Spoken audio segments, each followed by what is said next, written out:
Delhi liquor కేసులో 23 మందికి clean chit. న్యాయ వ్యవస్థపై నమ్మకం ఉందన్న కేజ్రీవాల్ కవిత.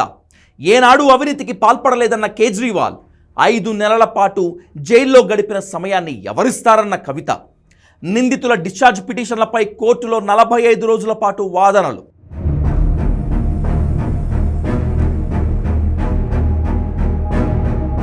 ఢిల్లీ మద్యం కుంభకోణం కేసులో రౌస్ ఎవెన్యూ కోర్టు నిందితులకు క్లీన్ చిట్ ఇచ్చింది.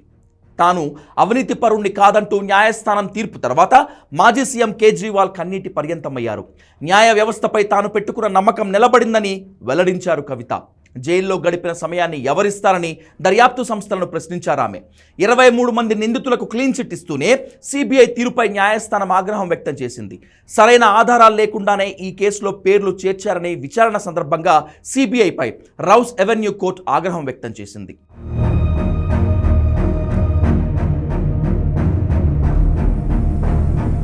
లిక్కర్ కేసులో నిందితులందరినీ న్యాయస్థానం నిర్దోషులుగా ప్రకటించింది. నిందితులు కుట్ర చేశారని చెప్పేందుకు ఎలాంటి ఆధారాలు లేవంటూ కేసును కొట్టేసింది న్యాయస్థానం. కోర్టు తీర్పు అనంతరం మాజీ సీఎం యాప్ చీఫ్ కేజ్రీవాల్ కన్నీటి పర్యంతమయ్యారు.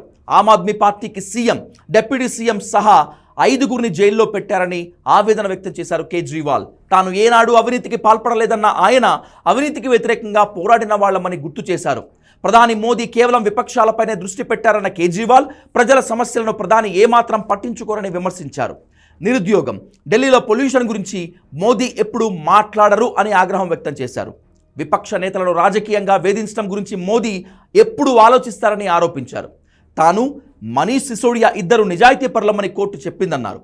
భారత న్యాయ వ్యవస్థపై మాకు పూర్తి నమ్మకం ఉందన్న కేజ్రీవాల్ నిజం గెలుస్తుందని మేమెప్పుడూ చెప్తూ ఉంటామన్నారు. మోడీ, అమిత్ షా కలిసి ఆప్ను అంతం చేయడానికి అతిపెద్ద రాజకీయ కుట్ర పన్నారని ఆప్ అధినేత తమ పార్టీకి చెందిన 5గురు పెద్ద నేతలను జైల్లో పెట్టడం దుర్మార్గమన్నారు. తాను అవినీతిపరుడు కాదని, జీవితంలో నిజాయితీని మాత్రమే సంపాదించుకున్నట్లు వెల్లడించారు. 153 రోజుల పాటు కేజ్రీవాల్ జైల్లో ఉన్నారు. విపక్షాల ప్రచారంతో ఆప్ అధికారాన్ని కోల్పోయింది.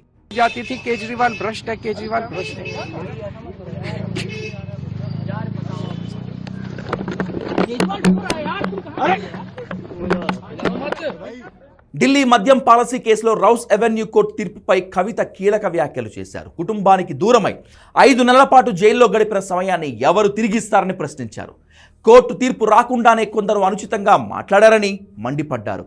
ఈ కేసులో కడిగిన ముత్యంలా బయటకు వస్తానని తెలంగాణ ప్రజలకు మొదటి నుంచి చెప్తున్నానని అన్నారు. అందరినీ నిర్దోషులుగా ప్రకటిస్తూ కోర్టు తీర్పును వెలువరించిందని గుర్తు చేశారు.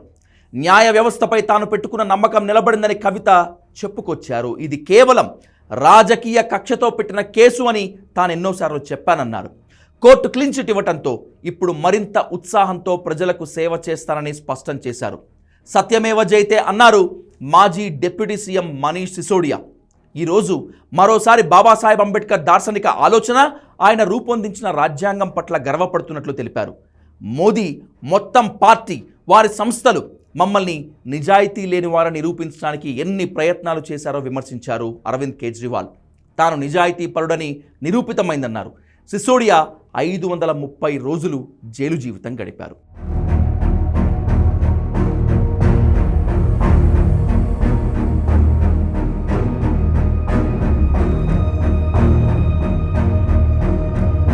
విచారణ సందర్భంలో సిబిఐపై రౌస్ ఎవెన్యూ కోర్టు ఆగ్రహం వ్యక్తం చేసింది. పూర్తిగా లోపభూయిష్టమైన దర్యాప్తు జరిగిందని మండిపడింది. నిందితులు తప్పు చేశారనేందుకు సాక్ష్యాధారాలు లేవని స్పష్టం చేసింది కోర్టు. తగిన ఆధారాలు లేకుండానే కేసులో ఇరికించారని వ్యాఖ్యానించారు న్యాయమూర్తి. ఈ విషయంలో సిబిఐ అధికారులపైనే దర్యాప్తు జరగాలని అభిప్రాయపడ్డారు. కవిత, ఆడిటర్ బుచ్చిబాబు సహా ఇతర నిందితులందరిపై సిబిఐ కేసులు కొట్టివేసింది. నిందితుల డిశ్చార్జ్ పిటిషన్లపై కోర్టులో 45 రోజుల పాటు వాదనలు కొనసాగాయి. సిబిఐ 2022లో తన మొదటి ఛార్జ్షీట్ను దాఖలు చేసింది. ఆ తర్వాత పలు ఛార్జ్షీట్లను దాఖలు చేసింది. రద్దయిన ఎక్సైజ్ పాలసీని తనకు అనుకూలంగా ప్రభావితం చేసేందుకు 100 కోట్ల రూపాయలు చెల్లించారని ఆరోపించింది ఏజెన్సీ.